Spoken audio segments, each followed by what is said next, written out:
It was a garden born from a mother's heart, a wild and magical haven woven with secrets, memories, and a quiet, unspoken message for her children.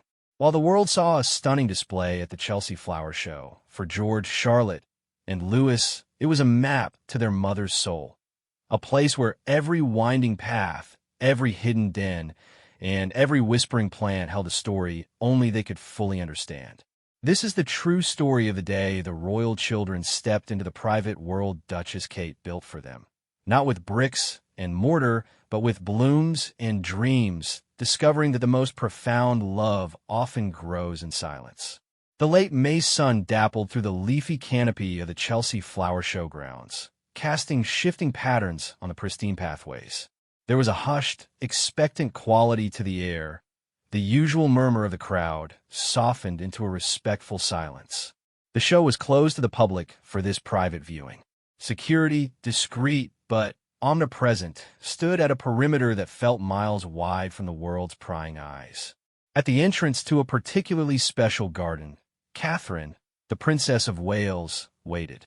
She wore a simple, elegant dress the color of spring grass, and her hands, usually clasped in that poised, official manner, were slightly restless, smoothing the fabric of her skirt. This was different. This was not a state opening, not a diplomatic tour. This was the moment she would show her children a piece of her heart, made tangible.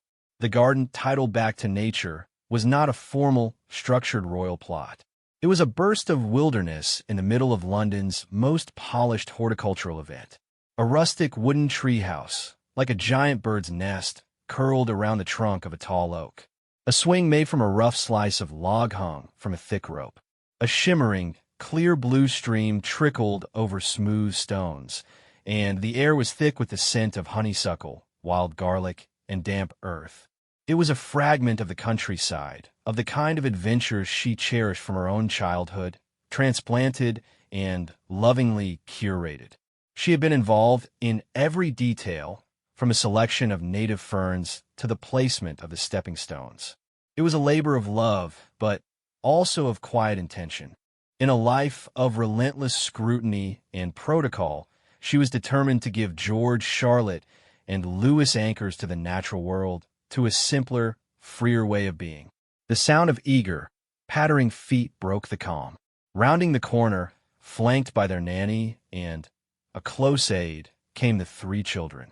Prince George, at 9, was trying to maintain a semblance of his emerging dignity, but his eyes were wide, scanning the incredible scene before him. Princess Charlotte, 7, was a step ahead, her curious gaze darting from the waterfall to the treehouse, her energy barely contained. And Prince Louis, just turned 5, was a bundle of unrestrained excitement, his little legs carrying him forward until he skidded to a halt in front of his mother, his mouth a perfect O of wonder. "Mummy!" Louis exclaimed, his voice loud in the quiet space. "Did you build a jungle?" Catherine knelt, her smile erasing any lingering trace of official stiffness. "Not a jungle, Lou. A garden. Our garden." She opened her arms, and for a moment they were just a cluster of limbs and hugs, a mother and her children in a magical space. George, now at an age where public displays were becoming complicated, allowed a quick squeeze before pulling back, his attention captured by the rope swing. Charlotte was already pointing at the treehouse. "Is that a real house? Can we go in?" she asked, her tone demanding but thrilled. "That's the best part," Catherine said, standing and taking Louis's hand. "It's all for you to explore. But you have to be explorers first. Let's see what you can find." She watched as they surged forward, their initial awe dissolving into the immediate, practical business of childhood discovery. Louis made a beeline for the stream, immediately crouching to splash his fingers in the cool water. Charlotte started up the curved, rustic steps to the treehouse, her hands feeling the rough bark of the rail. George approached the swing, giving it an experimental push, watching its arc with a scientific eye. Catherine followed at a distance, her heart full. This was the vision. Not the photographers who would be allowed a brief, controlled glimpse later, nor the headlines that would call it a royal wonderland.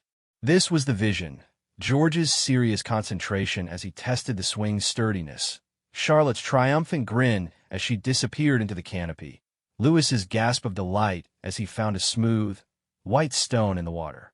She had filled this space with triggers for their senses, for their imagination. The rustle of bluebells, the sound of the water, the rough texture of the wood, the sweet taste of the wild strawberries she'd planted in a tucked-away corner. It was all a sensory love letter. George, having determined the swing was safe, climbed on. He began to pump his legs, going higher than Catherine expected. For a fleeting second, a maternal warning rose in her throat, but she swallowed it. This was about freedom, measured risk. His hair flew back from his forehead, and for the first time since arriving, a broad, unguarded smile spread across his face. He was just a boy on a swing. In that moment, the future king was nowhere to be seen.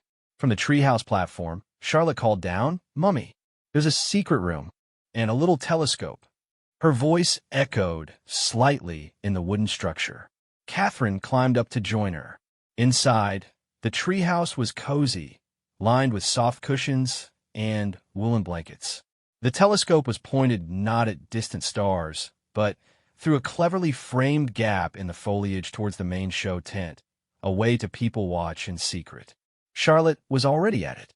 "I can see a man with a hat like a giant flower," she giggled. "It's a wonderful place to hide, isn't it?" Catherine said, sitting on a cushion. Charlotte nodded vigorously. Then her expression turned thoughtful. She looked at her mother, her blue eyes sharp. "Did you have a place like this when you were little?" Catherine felt a swell of emotion. "I did. Not as grand as this, but my favorite place was a big, messy willow tree at my grandparents' house. I'd hide inside its branches for hours. It felt like my own world." "Like this is our world?" Charlotte asked. "Exactly like that," Catherine whispered, pulling her daughter close. Down below, Lewis's laughter bubbled up as he tried to balance on a wobbly stepping stone. George's swing whooshed through the air. In this garden, for this precious hour, there were not princes and a princess. They were explorers, adventurers, and most importantly, they were simply her children, immersed in a world she had built just for them. The outside world, with its duties and expectations, felt very far away. The only task here was to play, to imagine, and to simply be. The initial explosion of energy began to settle into deeper, more focused exploration. The garden, which had seemed a vast kingdom at first glance, started to reveal its intimate secrets. Lewis, having exhausted the immediate pleasures of the stream, discovered a low, arching tunnel made of woven hazel branches. It was damp and earthy inside, just big enough for a small boy to crawl through. Catherine watched as he dropped to his hands and knees without a second thought, his little body disappearing into the green gloom. A moment later, his jubilant shout echoed from the other end. "I found a den." This was the cue for Charlotte. Abandoning her telescope, she scrambled down from the treehouse with the agility of a squirrel. "Where?" "Lewis, where?"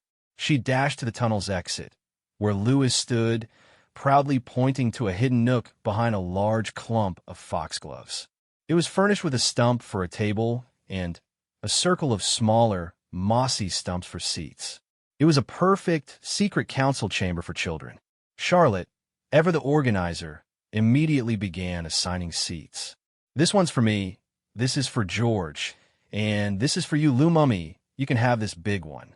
George, having swung himself to a contented standstill, wandered over. The competitive spark between him and his sister was never far from the surface. "That's not a proper den," he declared, peering into the leafy enclosure. "The treehouse is the best den. It's higher. You can see everything." "But this is a secret den," Charlotte retorted, hands on her hips. "No one can see you here. It's for planning." "Planning what?" George asked, skepticism in his tone. Charlotte's eyes gleamed. "Adventures.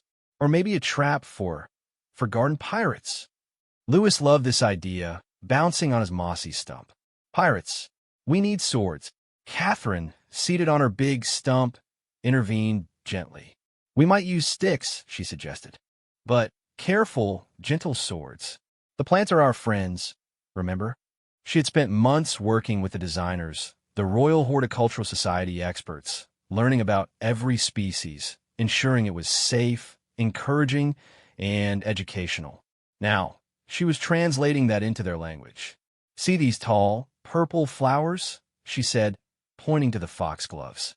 "They're called foxgloves. They're like little bells for fairies. And these soft, green plants around your feet are wild mint. Crush a leaf." She demonstrated, rubbing a leaf between her fingers and holding them out. The children copied her. Louis sniffed his fingers and grinned. "It smells like toothpaste." "It does. And if we were having a proper picnic, we could put it in our water," Catherine said. This practical magic captivated them. George, despite his earlier dismissal of the den, was now carefully examining the structure of the Hazel Tunnel. Catherine saw his mind working, the engineering curiosity he'd inherited from his grandfather and father. "How do they bend the wood without breaking it?" he asked. "They soaked it to make it flexible," she explained. "It's an old way of building.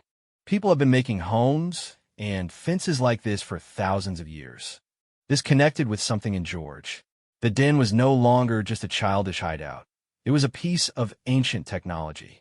He crawled through the tunnel again, this time with a deliberate slowness, feeling the strength of the woven branches. Catherine exchanged a glance with the nanny, a smile of shared understanding. This was the balance: Charlotte's imaginative play, Louis's sensory joy, and George's analytical discovery. The garden was feeding each of them in a different way. The afternoon sun warmed the clearing. Charlotte, ever restless, had moved on from the pirate plan and was now following the stream uphill to its source, a small, recirculating pump hidden artfully behind rocks to create a waterfall. "Where does the water come from, Mummy?" she called back. "It goes in a circle," Catherine explained, joining her. "It comes up here, falls down, travels along the stream, and then gets pulled back up to start again. Like a watery roundabout." Louis found this hilarious. "A roundabout for fish." "There aren't any real fish, Lou," George said, in his matter-of-fact eldest brother voice. He had found a long, straight stick and was using it to test the depth of the stream in various places. "There could be magic fish," Charlotte insisted, defending her younger brother's worldview. She knelt by the water's edge, her reflection shimmering beside the ferns. "Invisible ones." Catherine sat on a smooth rock, letting the conversation swirl around her. She watched as Louis began collecting treasures: a peculiarly shaped pebble, a feather from a wood pigeon, a perfectly curled piece of birch bark. George, having mapped the stream's depth, started building a dam with some of the larger stones, his brow furrowed in concentration. Charlotte began weaving a crown from long, flexible stalks of grass, her tongue poking out in concentration. This was the unscripted, beautiful chaos she had hoped for. The garden was not just being viewed, it was being used, altered, interacted with. The dam George built would be dismantled later by the gardeners. The grass crown would wither, but the memory of making them would remain. Catherine felt a profound sense of rightness. In palaces and castles, so many things were look, don't touch. Here, the entire philosophy was touch, explore, create. After a while, she produced a small, plain paper bag from her pocket. "I have something for the explorers," she said. 3 pairs of eyes immediately turned to her. She handed each child a simple, child-friendly magnifying glass.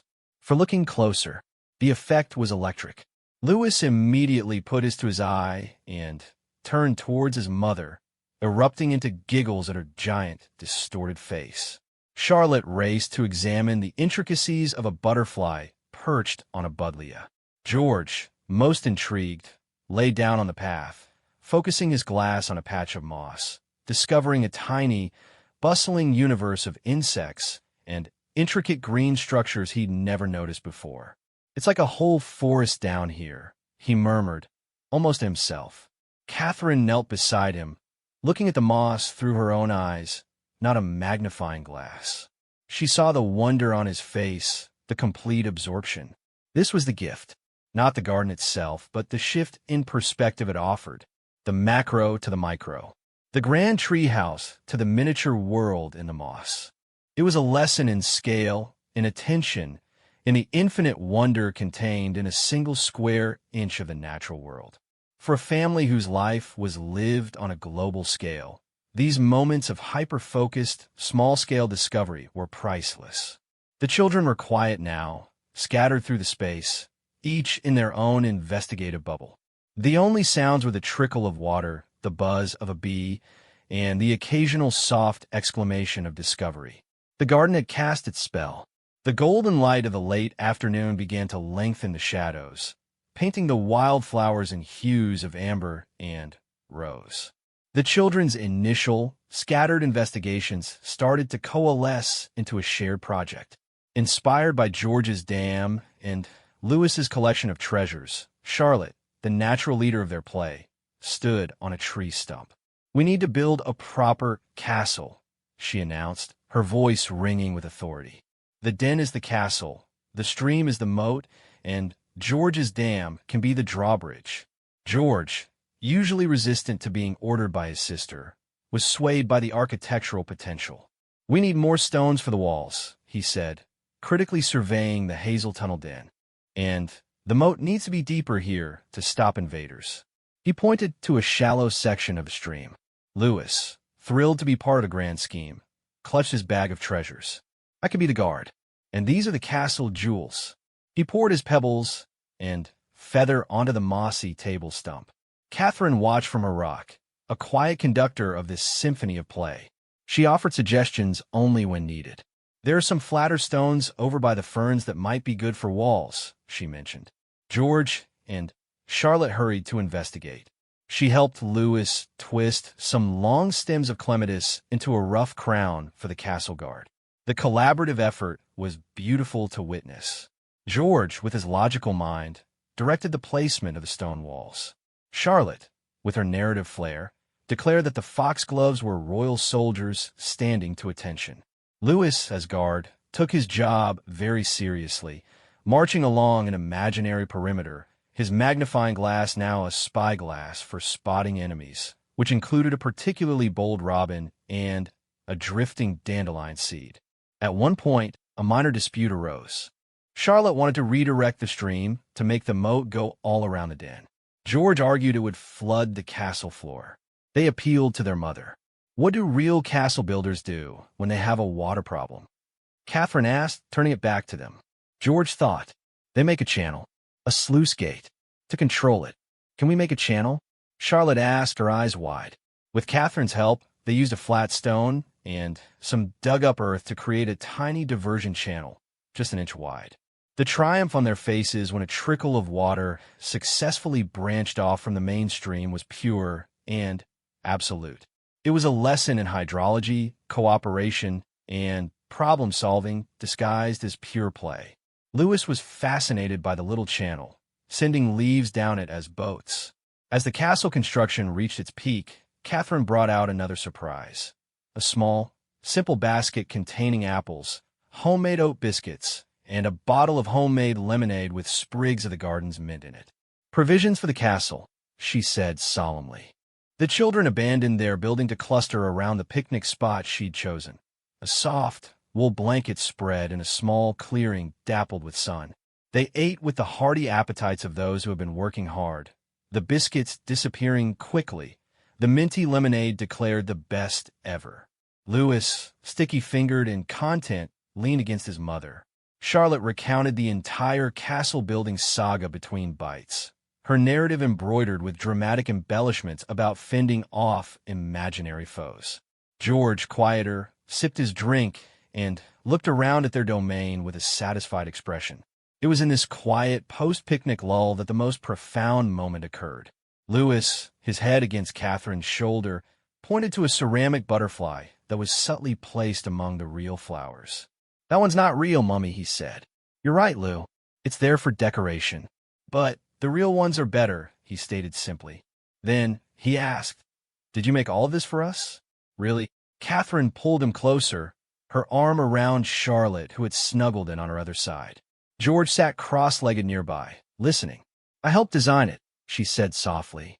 "I thought about all the things we love doing when we're in the country. Climbing trees, paddling in streams, building dens, looking for treasures.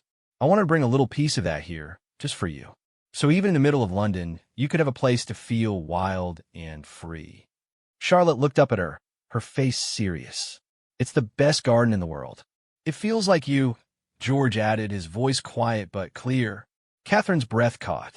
In his simple, 9-year-old observation, he had understood everything. The garden was her. It reflected her love of the outdoors, her belief in unstructured play, her desire for authenticity, her quiet rebellion against a life of pure, polished formality. It was a manifestation of her motherhood. She blinked away a sudden prickle of tears, smiling instead. I'm so glad you like it. The shadows grew longer. The private viewing time was coming to an end. Soon, the gardeners would come to perfect everything for the press viewing, and the children would have to return to their world of tutors and timetables. But for now, they just sat, the 4 of them, in the heart of the green, growing world she had made. Louis dozed lightly against her. Charlotte twirled a piece of grass. George watched a real butterfly land on the ceramic one, as if comparing them. The sounds of the city were a distant hum, entirely muffled by the leaves and the water and the deep, peaceful silence of shared, unspoken understanding. The garden had done its work. It had been a playground, a classroom, a sanctuary, and a bridge. For a few precious hours, it had been home. The call of reality was gentle but unmistakable. A soft breeze rustled the canopy, carrying with it the faint scent of coffee from the show's staff tents, a reminder that the world beyond their green bubble was still turning. Catherine felt Louis's weight grow heavier against her side, his breathing deepening into the steady rhythm of sleep. Charlotte was now lying on her back on the blanket, making cloud shapes out of the gaps in the leaves. George had moved back to the stream, carefully dismantling his dam stone by stone, perhaps understanding instinctively that part of the magic was in leaving no trace. Catherine smoothed Louis's hair. "Time to wake up, sleepy guard," she whispered. "The castle needs to close its gates for today." Louis stirred, blinking slowly. The others, hearing her tone, began the gradual process of disengagement. There were no protests, only the slow, satisfied weariness that follows a great adventure. Charlotte sat up, brushing grass from her dress. George placed the last stone back on the bank, restoring the stream to its natural flow. "Do we have to go?" Charlotte asked, but it was a question of ritual, not rebellion. "We do," Catherine said, standing and lifting a drowsy Louis onto her hip. "But the garden will be here, and we have all of this in our memories now." She tapped Charlotte's head gently. They took a last, slow walk through the space.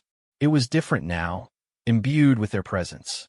The stepping stone Louis had wobbled on was now a known challenge. The treehouse was no longer just a structure.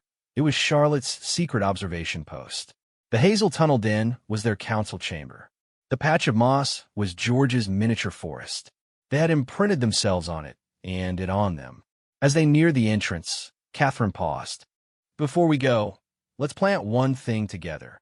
She led them to a small, prepared patch of earth where a young, silver birch sapling lay beside a trowel. "This is a tree. In years to come, when it's tall and strong, you can come back and remember today." This final act grounded the day in a tangible future. George, as the eldest, dug the hole with serious concentration. Charlotte carefully placed the slender roots into the earth. Louis, now fully awake, helped pat the soil around the base. Catherine poured water from a small watering can onto their work. Their hands, big and small, clean and dirty, were all part of the act. "There," Catherine said, wiping a smudge of soil from Louis's cheek. "Now the part of us will always be growing here."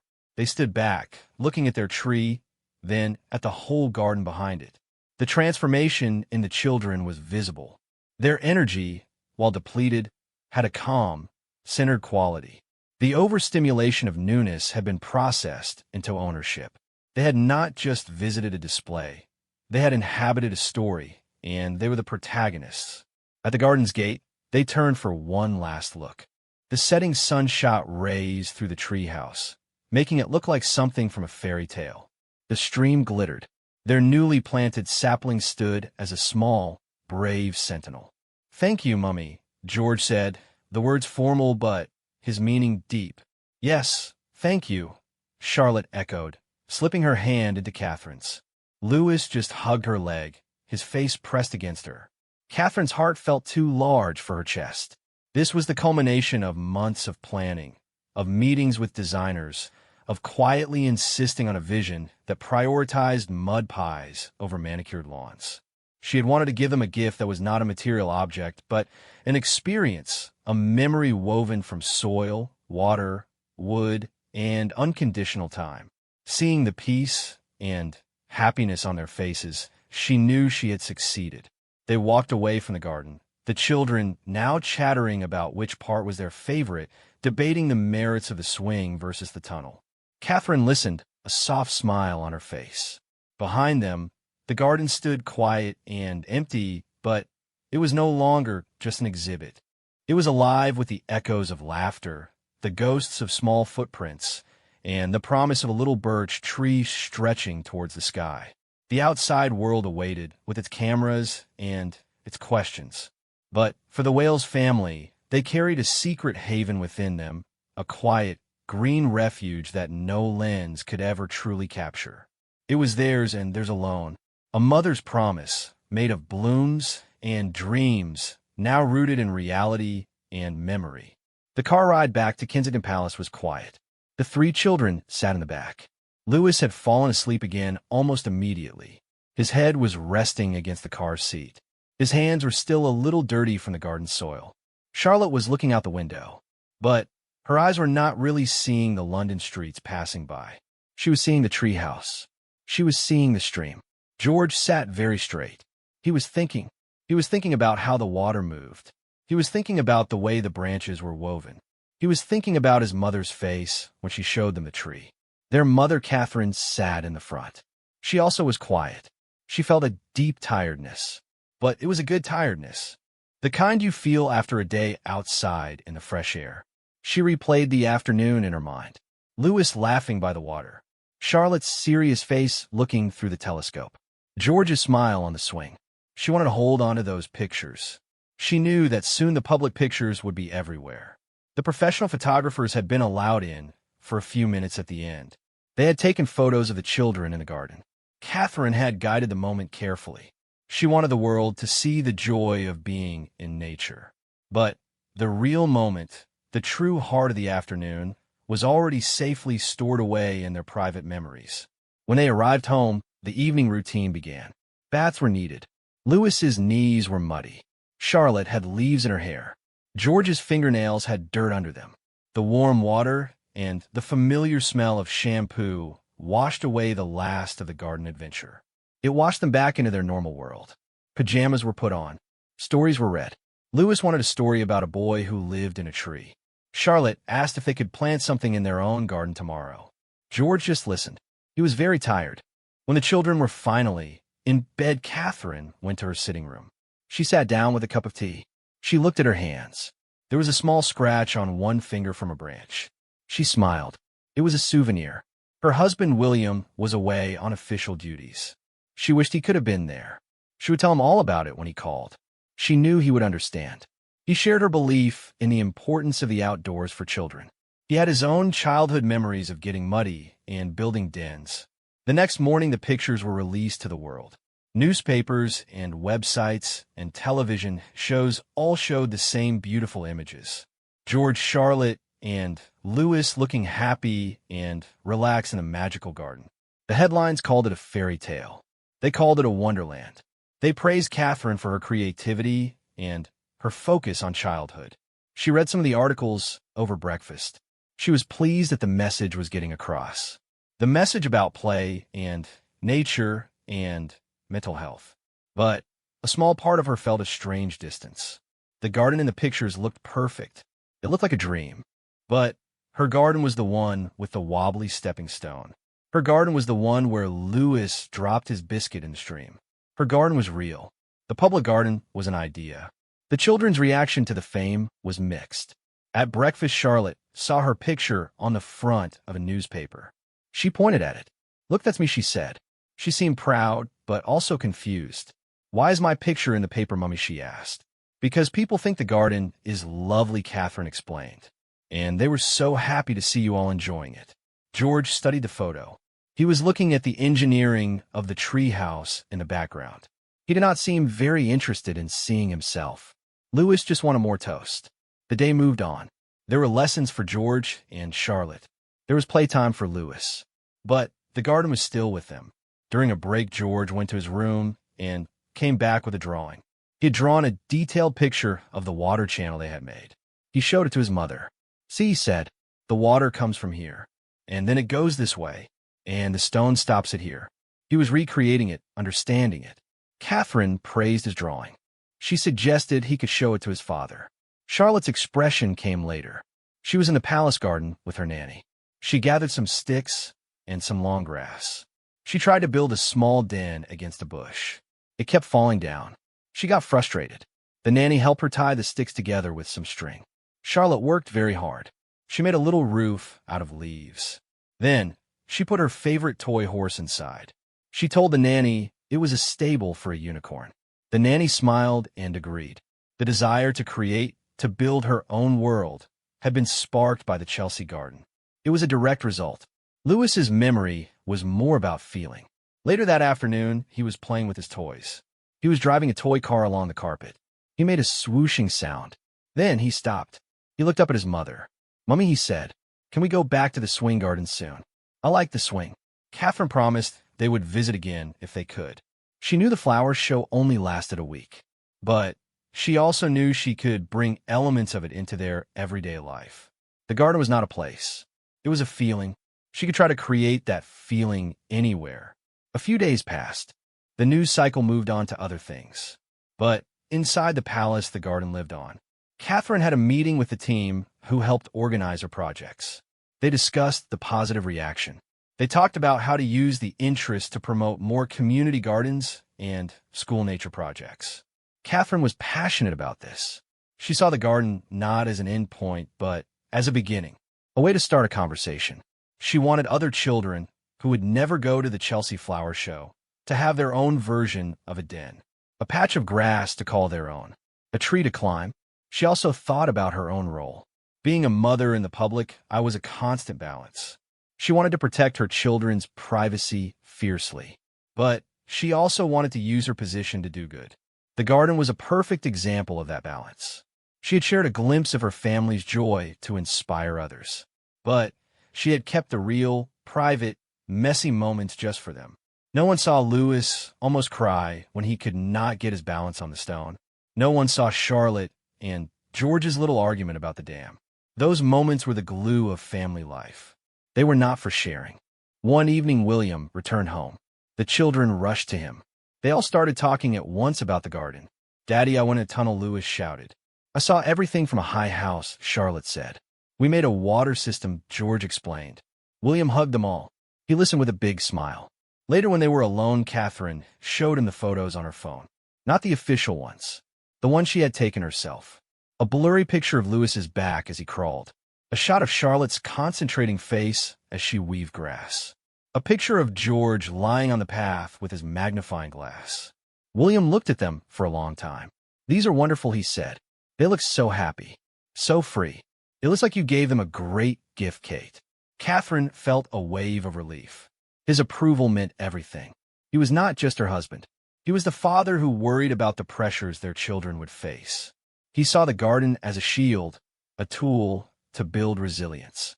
They talked about how they could make sure these experiences continued. They talked about their upcoming summer holiday. They would spend a lot of time outside. They would build more dens. They would look at more bugs. The next weekend, the family was at their country home in Norfolk. The weather was good. The children asked if they could make a garden like the Chelsea one. Catherine said of course.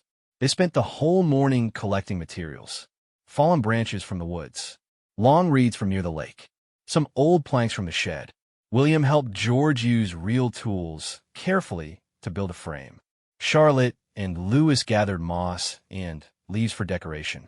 They worked together. It was not as beautiful as the show garden. It was lopsided and a bit messy, but it was theirs. They had built it themselves. Lewis ran inside to get his treasures from London, the smooth stone and the feather. He placed them inside the new den. "This is the jewel room," he announced. Charlotte brought a blanket and some books. George tested the strength of the roof. Catherine and William brought out some snacks. They all sat inside the wobbly structure. The sun filtered through the branches they had used for the roof. It was perfect. Catherine looked at her family, squashed into the small space. She realized something important. The Chelsea Garden was not the destination. It was the spark. It was the inspiration. It showed the children what was possible. It gave them a template for joy. Now they were taking that template and applying it themselves. They were using their own imaginations and their own hands. This was the real goal. Not to visit a beautiful place, but to learn how to create beauty and fun wherever they are. George looked at his father. "Do you think our den is as good as the one at the flower show, Dad?" he asked. William put his arm around his son.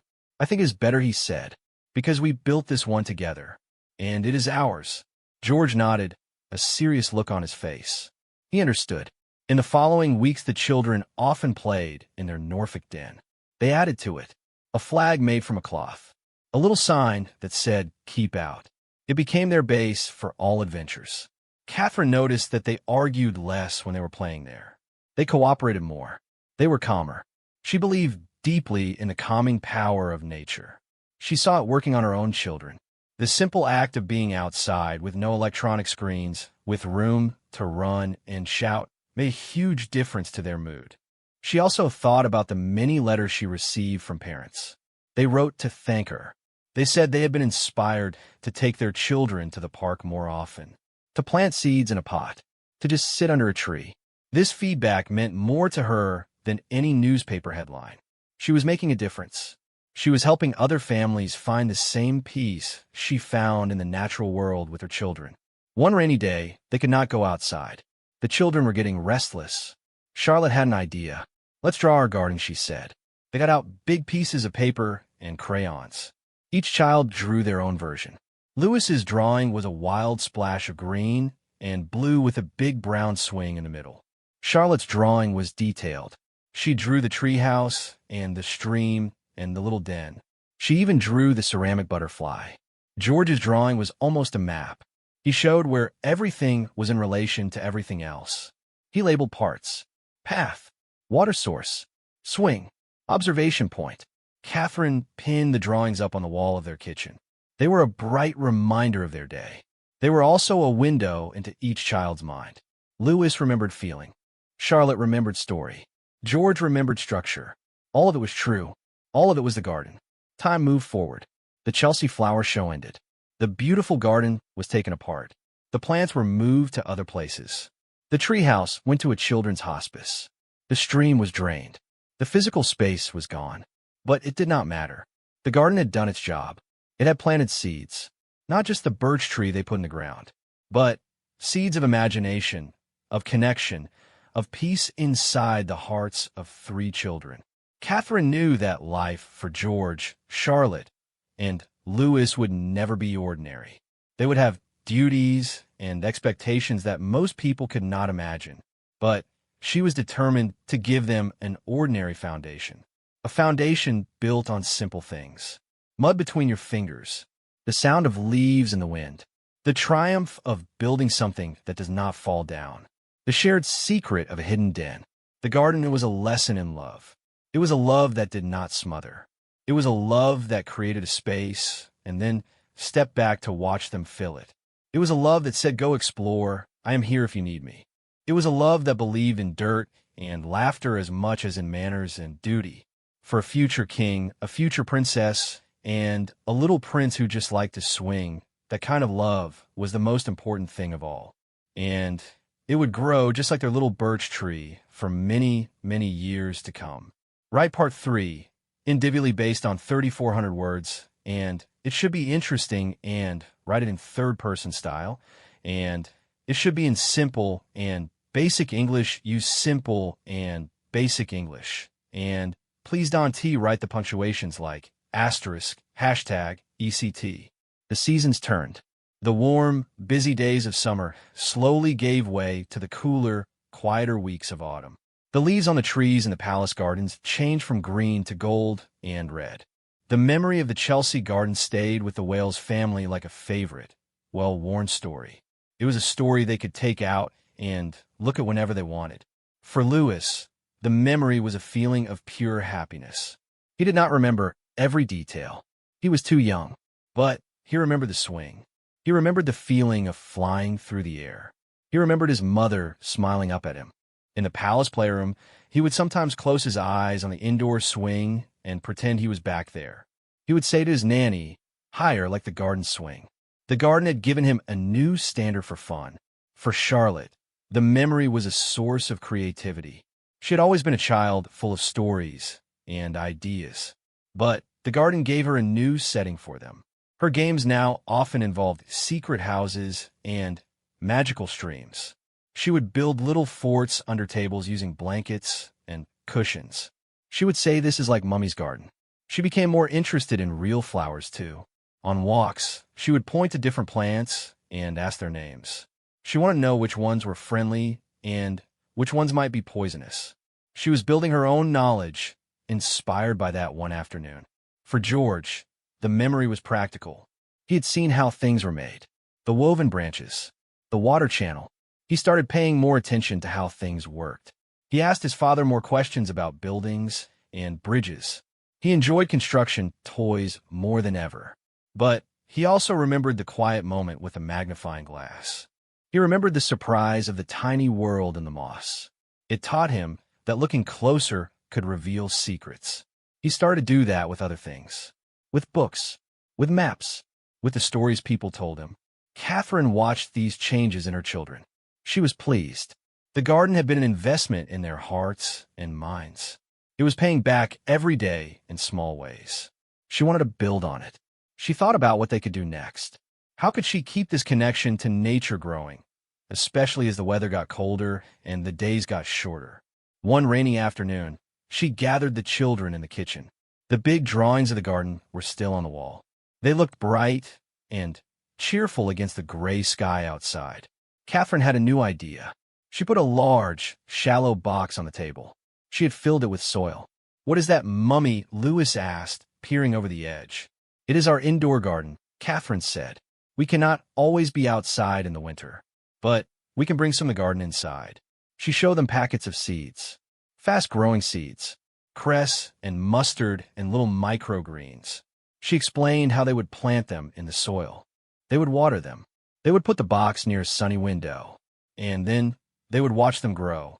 They could even eat them when they were ready. The children were fascinated.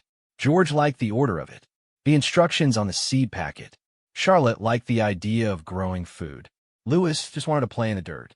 Catherine gave them each a small section of the box to be responsible for. They carefully sprinkled the tiny seeds. They pushed them gently into the soil. They used a little watering can to dampen the earth.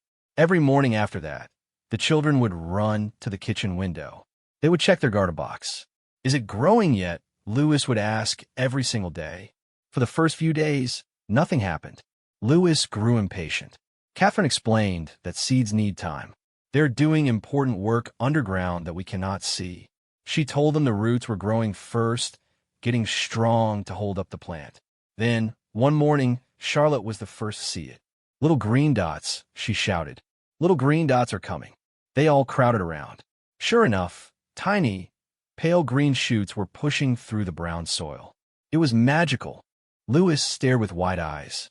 "It is alive," he whispered. The care of the indoor garden became part of their daily routine. George made a chart to track the growth. Charlotte gave the plants names. Lewis was in charge of telling them when they looked thirsty. Catherine loved watching this new responsibility. It was a small thing, but it taught them about patience. It taught them about care. It connected them to the cycle of life in a simple, direct way. When the greens were finally big enough, they cut them with scissors and ate them on sandwiches for lunch. Lewis was not sure he wanted to eat his plant, but when he saw his brother and sister do it, he tried a tiny bite. He decided it was good. He felt proud. He had helped make his own food. The success of the indoor garden led to more projects. Catherine found books about the trees and flowers they had seen at Chelsea. They would look at the pictures together. Charlotte loved a book about butterflies. She learned that the buddleia in the garden was called the butterfly bush. She remembered the real butterfly landing on the ceramic one. Now she understood why it was there. George preferred books about how tree houses were built. He learned about different types of knots and joints. He asked if he could have some rope to practice. His father showed him a few simple knots. George sat for a long time, his tongue between his teeth, trying to copy them. He was building skills, just as his mother had hoped. As autumn deepened, the world outside became a new kind of garden. The colorful leaves were everywhere. Catherine took the children on walks to collect them. They looked for the most beautiful red ones, the biggest yellow ones, the ones shaped like stars. They brought them home and made a big collage on a long piece of paper. They called it their autumn garden. It was not permanent. The leaves would dry up and crumble. But for a little while, they had captured the season's beauty inside. Louis liked the crunching sound the leaves made. He liked to jump in piles of them. Catherine let him. She did not mind a mess. She remembered the feeling of jumping in leaves when she was a child. It was a simple, physical joy. She wanted that for her children. She wanted them to feel the seasons in their bones, to know that autumn smelled like damp leaves and would smoke, that winter would smell like frost and pine.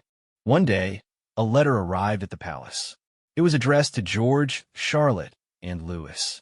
It was from the Royal Horticultural Society, the people who ran the Chelsea Flower Show. Catherine opened it with the children gathered around. The letter thanked the children for visiting the garden. It said that many people had loved seeing them enjoy it. It also contained a special invitation. They were invited to come and see where some of the plants from a show garden lived now. They were in a special garden at a place called RHS Wisley. "Can we go, Mummy?" Charlotte asked immediately. Catherine smiled. She thought it was a wonderful idea. It would be a chance to see how a garden changes with the seasons. It would connect the magic of that day in May to the real, ongoing life of the plants. She said yes. A few weeks later, on a crisp, clear morning, they drove to Wisley. It was a much bigger garden than the Chelsea Show Garden. It had glass houses and forests and wide open lawns. A kind woman from the society met them. She was one of the experts who had helped Catherine with the original garden. She was delighted to see the children again. She took them to a special section. "Here we are," she said. "This is where some of the Chelsea plants came to live. It looks a bit different now." The children looked around. It was not the neat, perfect exhibit they remembered. The plants were bigger, wilder. They had spread out. Some had finished flowering. The stream was not there, but the tree house was. The actual tree house had been moved to a children's hospice, as planned. But a smaller, similar one had been built here for other children to enjoy. Charlotte recognized the style immediately. She ran up the steps. George looked at the plants. He pointed to the foxgloves. "They are not flowering," he observed. The lady explained that foxgloves are biennial. They grow leaves one year, flower the next, and then they make seeds and die. But their seeds make new plants. So the garden is always changing, but always living. Louis found a patch of soft, woolly lamb's ear leaves. He stroked them, just as he had done at Chelsea. "This one is the same," he said happily. They spent the morning exploring. They saw where the honeysuckle was now growing over a real arch. They saw where the wild strawberries had spread. The garden was not a picture anymore. It was a living, breathing, growing thing. It was messy and real. Catherine liked it even more. This was the truth of nature. It was not always show-ready. It had quiet times, sleepy times, times for roots to grow deep underground. The lady showed them how to collect seeds from dried flower heads. She gave them each a little paper envelope. They carefully shook the tiny seeds into their envelopes. "You can take these home," she said. "You can plant them in your own garden next spring. Then you will have a piece of the Chelsea garden with you always." This idea thrilled the children. They were not just visitors anymore. They were gardeners. They were caretakers of the next generation of plants. George held his envelope very carefully. Charlotte labeled hers with a crayon. Louis put his in his pocket and patted it. On the drive home, they talked nonstop. They talked about the seeds. They talked about how big the plants had grown. They talked about the new treehouse. Catherine listened. She realized that the trip had done something important. It had closed a circle. The garden was not a lost paradise. It was not just a memory. It was a continuing story.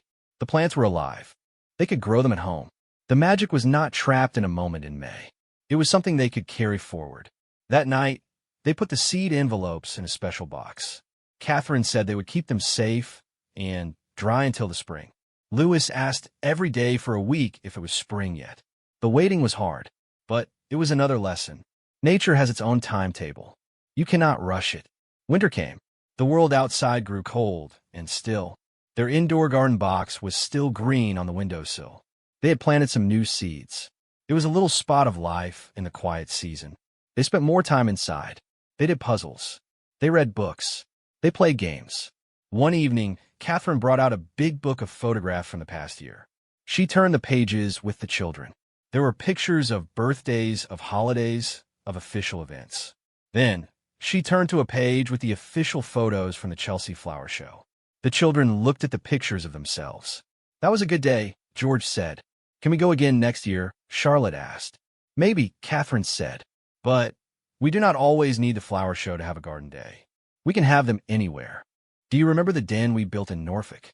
The children nodded. They started talking about that den. They talked about plans to make it better next summer.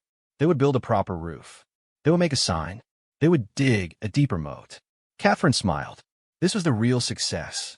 The Chelsea garden had not made them want only more spectacular, showy experiences. It had made them want to create their own adventures. It had given them the confidence to try. It had shown them that joy was something you could build with your own hands, with sticks and imagination and a little bit of mess.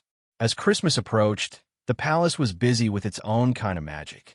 There were decorations and lights and the smell of baking. But Catherine made sure there were still moments of quiet nature. They went on winter walks to look for holly and ivy. They fed the birds in the garden. They made simple decorations from pine cones and oranges. On Christmas morning, among the other presents, each child found a small, carefully wrapped gift from their mother. George opened his to find a proper, good-quality magnifying glass stronger than the one he had used. Charlotte opened hers to find a set of gardening tools, just her size, with real wooden handles. Louis opened his to find a new swing for the tree in their Norfolk garden, a strong, safe one that would go very high. They were simple gifts, but they were tools. Tools for exploration, for growing, for joy. They were a promise from their mother. A promise that the garden was not just one day. It was a way of life. It was a way of seeing the world. It was a way of being a family. The year ended softly. On New Year's Eve, Catherine stood at the window with William, looking out at the frost sparkling on the grass. The children were asleep, tired from the excitement of the season. "It has been a good year," William said quietly. "Yes," Catherine said. "It has." She was thinking of many things, of public duties and private moments, of speeches made and hands shaken. But the picture that came to her mind most clearly was a green one. A picture of 3 children in a garden, utterly absorbed in their own world. A world she had helped to grow. She knew the years to come would bring more challenges. George would have to take on more royal duties as he grew. Charlotte and Louis would face more public attention. Their lives would become more complicated. But she had given them a foundation. She had given them a touchstone, a memory of a place where they were free, a knowledge of the peace that comes from soil and trees and quiet observation. When things became too much, she hoped they would remember the garden. She hoped George would remember to look closer at things. She hoped Charlotte would remember to build her own stories. She hoped Louis would remember the simple feeling of flying on a swing. The garden was a gift that would keep growing, just like the seeds in the envelopes, waiting for spring. It was not a thing that was given and finished. It was a beginning. And as she looked out at the quiet, sleeping world, Catherine felt a deep sense of hope for her children and for all the children who needed a little piece of wild, magical space to call their own. The work was not over. It was just getting started.